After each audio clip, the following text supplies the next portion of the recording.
feeling like I'm Akademiks. Can't ride no wave. So remember I told you that Live Nation, which I completely believe is a monopoly. Like, come on.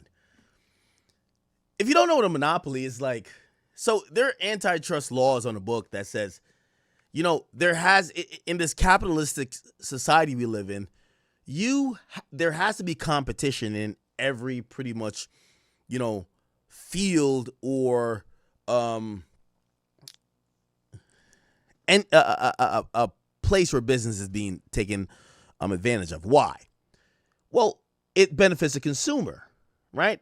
So the idea in capitalism is that you want to incentivize the businesses to make as much money because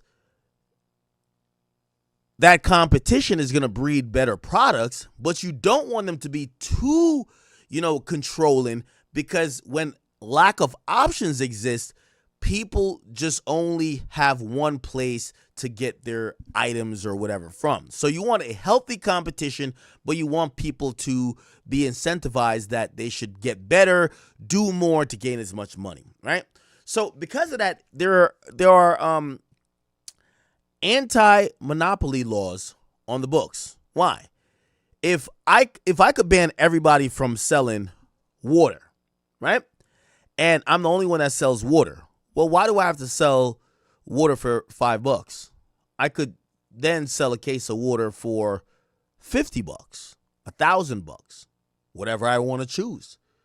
Now, in capitalism, it's supposed to help the consumer. It's also supposed to help the businesses. And competition is among that essential attribute.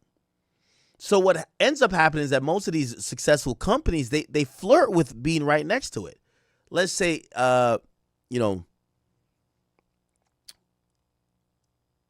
let's say a company like Amazon. They've been accused of being a monopoly. Well, you might be like, how are they a monopoly? Well, if they basically eliminate all competition, that if you want to buy, I don't know, a carton of milk, or you want to buy, I don't know, a bicycle, you're going to go with them as opposed to anyone else. That's monopolistic. Now, they do a few things that kind of come close to it, where they're like, hey, if you could find a cheaper price, we'll match it, we'll beat it. But other companies do that.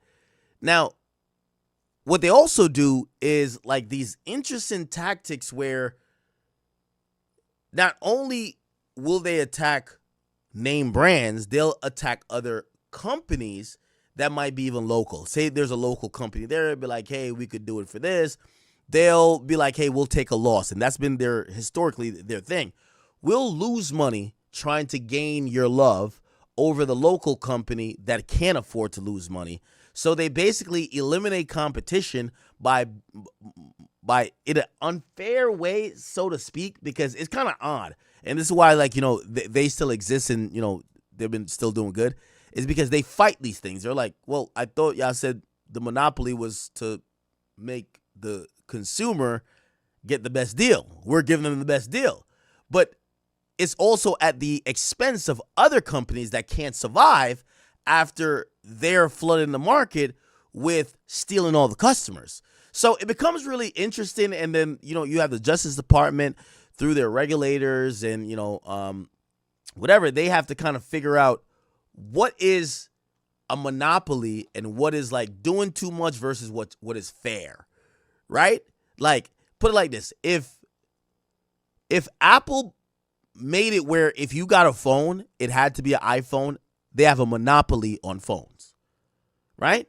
If they made it where if you're going to get a computer, you have to get an Apple computer, they have a monopoly on computers.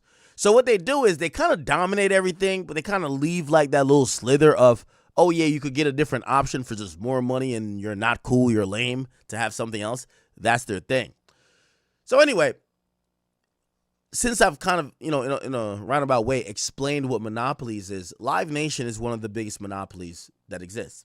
Live Nation is responsible for concerts and the live event space. Here's the thing with them.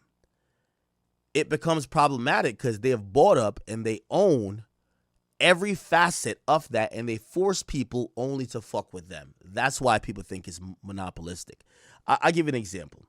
Imagine if Apple, who these days are probably like at least 70% of the phones available on the market, imagine they said, hey, okay, since y'all all got our phones, we're going to hide, or we're going to make it where you can't use Google browser. You can't use Chrome. You can't use whatever. You have to use Safari, which, by the way, they kind of do. Not only you bought our phones, you have to use our browser. Let's see something else. I don't know. Let's make some shit up. Maps. Oh, you want to map to your favorite restaurant? You have to use our maps. You can't get Google Maps. Well, essentially, if there is no way for people to get competitors on the phone they bought, essentially you are now a monopoly. This has been a lot of cases that even, Fortnite, Epic Games, which owns Fortnite, they filed a case against Apple to say, you guys have forced our players that if they want to buy something, they have to go through your store. Well, we want to have our own store in the game.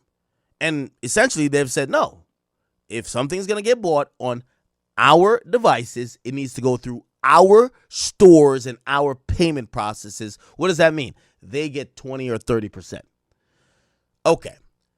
So back to Live Nation. They do the same thing, right? If you want to throw a concert, you got to get their event people, their ticket system, and their venues all have the same rules that pretty much put you in a system that pretty much siphons most of the money to them. You can't have competitors to them, which means, let's say you're like, well, okay, one of the live, I'll use my event, right? Gramercy Theater, that's where we're going to be at. That's a Live Nation event. Say you want to say, hey, you know what? I want to use another event space. If they say, well, if you use that event space, you can't use our event space for another 3 years. We're going to ban you because you're going against the team. That's not monopolistic. You're pressuring people to only use you, and you're trying to remove competition that the consumer is only beholden and has to go through you. That's monopoly. So this has been going on for a while. Recently, the Department of Justice and 39 other states, also the District of Columbia, which is D.C., they sued DOJ, 39 states. They sued Live Nation, okay? And when they sued Live Nation, the idea was that, hey, listen, we want you guys to pay for breaking these antitrust laws that is forcing people not to have a choice when they're trying to throw concerts. You guys are a monopoly, and that's illegal. Essentially, what happened is the Department of Justice, which is the feds,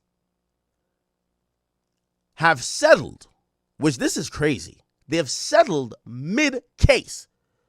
Now, the interesting part about it is that the 39 other states, okay, the 39 other states and the District of Columbia, they have not settled. But the feds have said, all right, peace, we're good. Why? By the way, they were presenting evidence that showed complete corruption, in my opinion. If you guys want me to get really into it, I will, but I don't want to make this a long segment. It was showing complete corruption with these guys, that they were really operating like a monopoly, like completely eviscerating any competition in their genre or their, field of business. The feds announced, you know what, we're getting out of the civil suit. And yes, it was civil, it's not criminal. We're getting out of it because we have got a settlement with them. Huh? The settlement reportedly is for $280 million. Okay?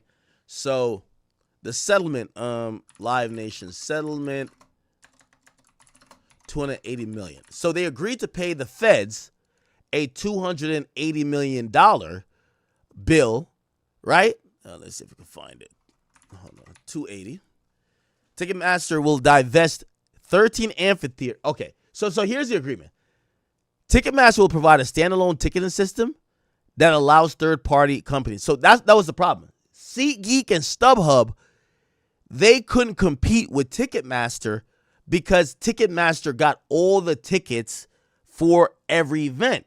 So what they had to do was wait till people bought those tickets, or they had to flood the market with bots to try to get the tickets and then sell it at resale value on their ticket outlet, which was SeatGeek or StubHub.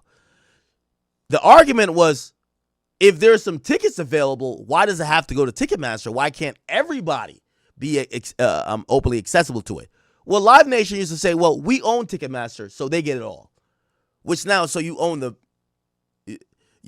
touring company, you own the concert company, and you own the ticketing system, and you have these non-negotiable license with the venues that they have to listen to you. Anyway, here's the agreement that happened mid-trial. Part of the agreement, Ticketmaster will now provide a standalone ticketing system that will allow for third parties like SeatGeek and StubHub to offer primary tickets through the platform.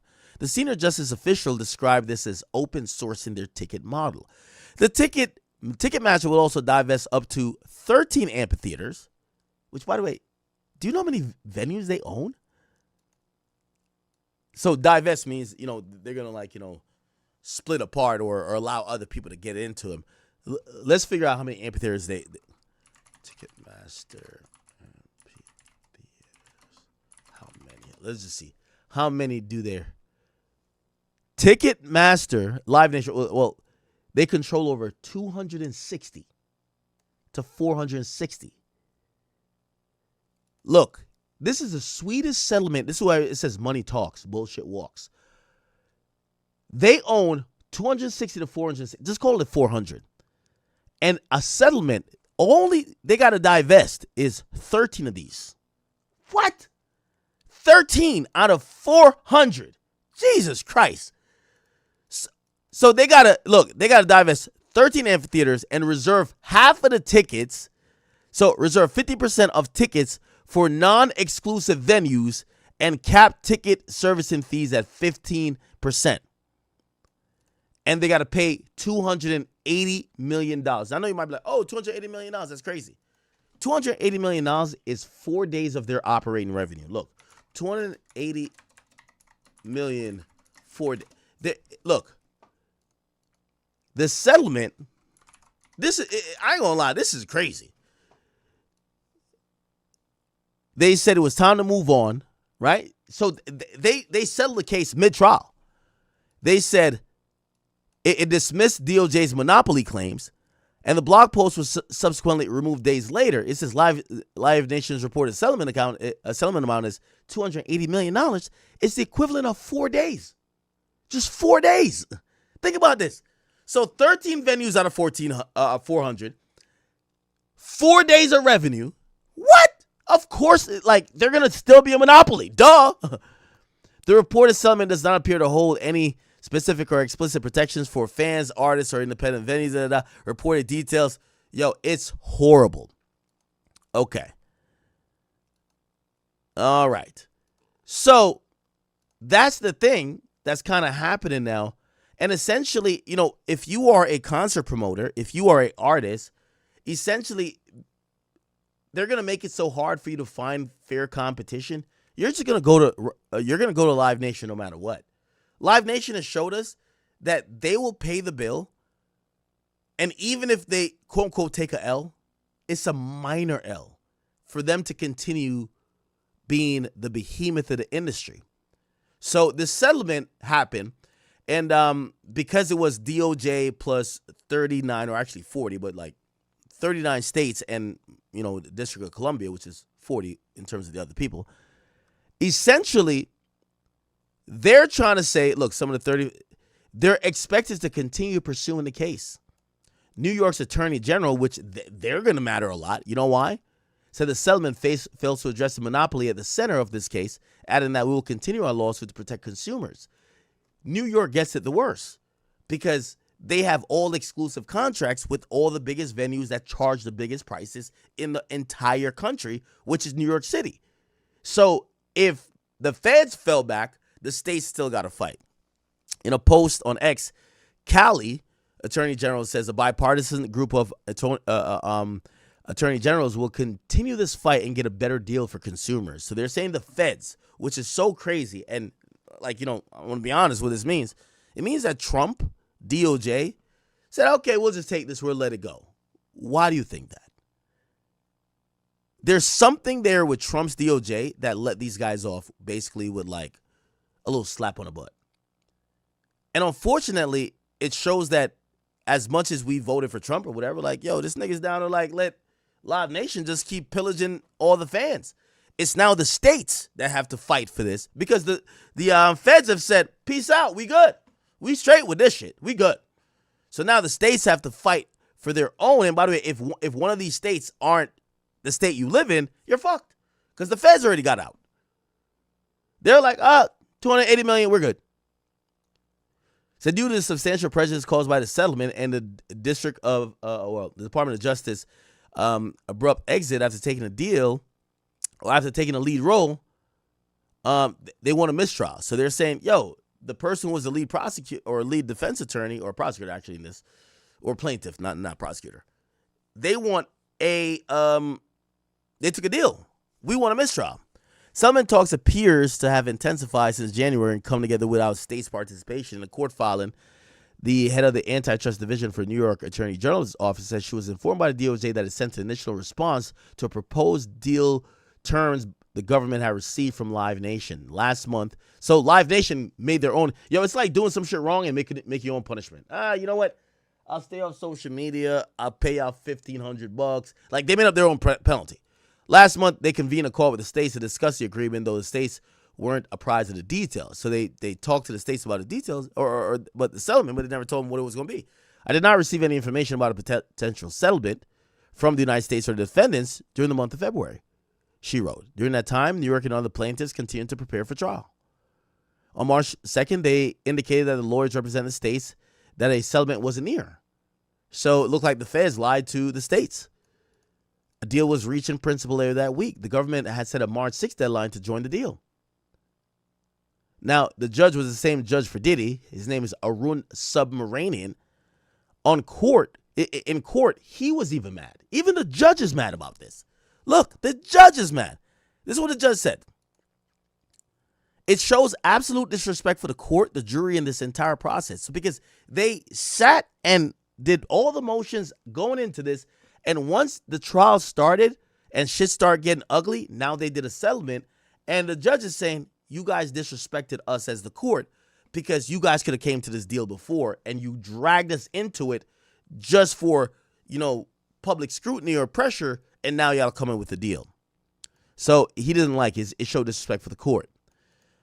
He says he expects Live Nation CEO and the acting DOJ assistant attorney to be in court on Tuesday to discuss the settlement. And so the judge is even saying the settlement is unacceptable.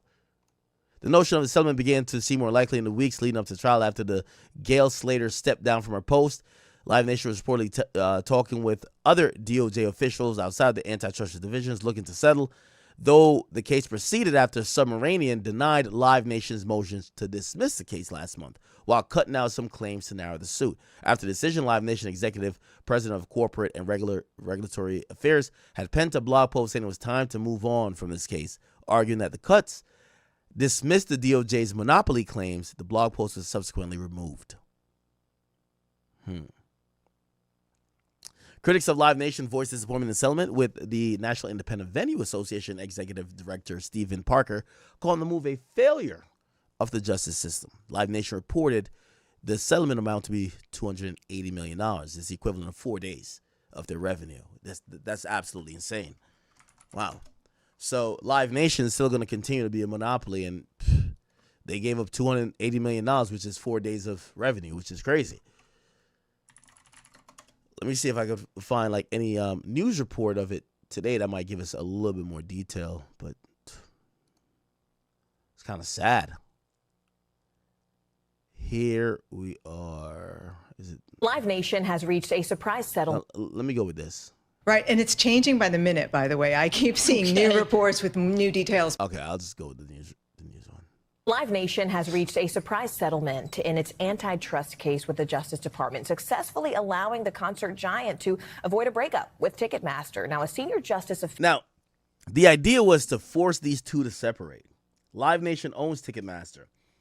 The idea behind the lawsuit was to force Live Nation to divest Ticketmaster, that Ticketmaster would have to be its own standalone company, which means they would have no more incentive to say, hey, we're only going to have Ticketmaster be the sole, occupant of selling tickets in our venues. But essentially with the settlement, they could continue to do so. Official said today's deal will drive down prices by giving artists and fans a bit more choice. Now, this follows a week of testimony in a closely watched trial that sought to potentially dismantle the live entertainment company. Federal prosecutors argued that Live Nation operated as a monopoly.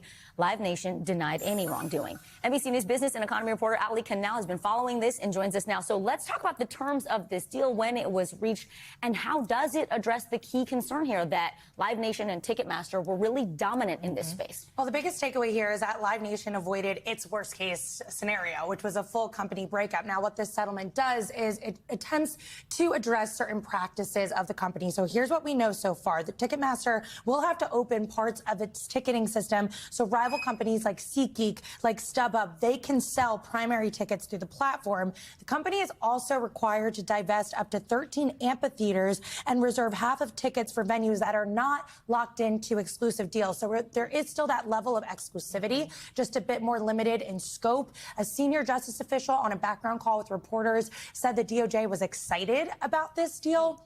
But there are experts out there who are... Now, I know you might be like, yo, Ak, well, you fuck with Trump this and third. Why would this happen if you don't like the deal? Well, it's politics as usual.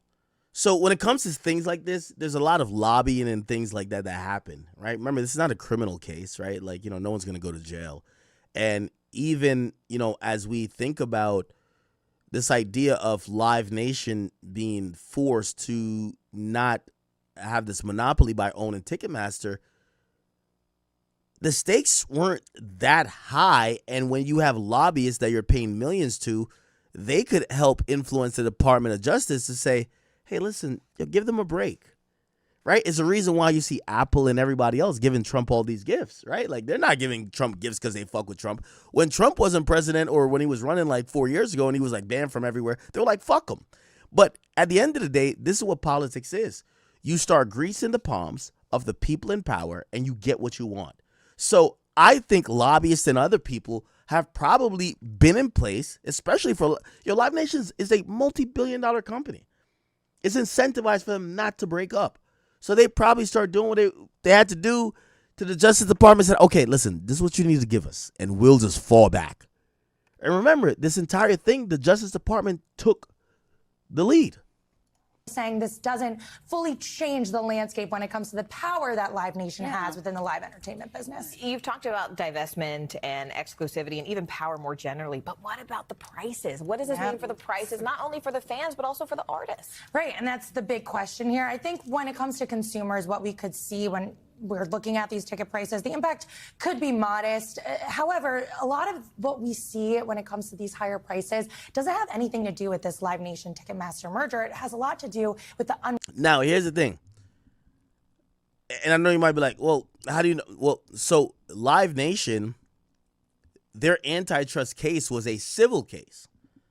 It could have been criminal, where they're accusing this company through their leadership and everybody else of really having detrimental actions that is causing anti-competitive means that is severely affecting other people, which is illegal. That would be criminal. But they went at on a civil level, which means, what civil level means? Give them some money. So money was always on the table. It was just how much. And again, 4 days of their operating, revenue for 2025 is crazy, but whatever. Regulated secondary ticket market. So I don't think we're going to see much of an impact there. For artists, it could give them more choice, more variability. And I think in and of itself, in theory, that could drive down prices. But we're going to have to wait and see. We're not going to see any significant changes overnight. This is clearly going to take some time. And Ali, it ain't over till it's over, right? There are multiple other lawsuits stemming from states Are those still pending? Yeah, some states have joined the DOJ in signing this settlement, but there's a lot of others that say they will keep fighting. We did hear from New York Attorney General Letitia James saying her office is going to continue to pursue this case without the federal government. New York is among 26 states, including the District of Columbia, that's even asked the court to consider a mistrial, arguing that the settlement negotiations created confusion during the trial process. And to that, yeah, I'm gonna hit Charlotte back. When, how, and exactly the settlement was reached, considering we had that trial last week. We thank you for watching, and remember, stay updated.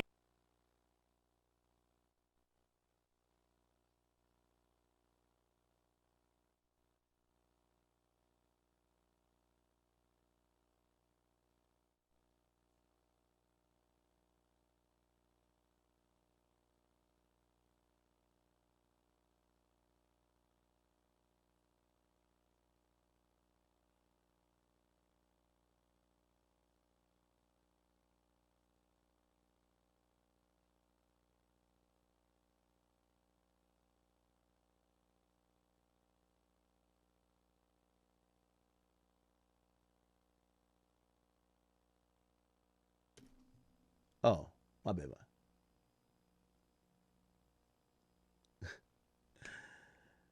Was I muted the whole time?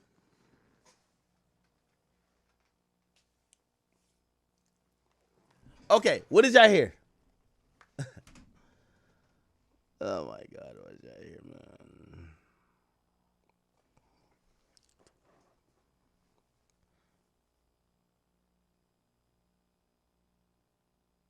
What's y'all hear? Nothing?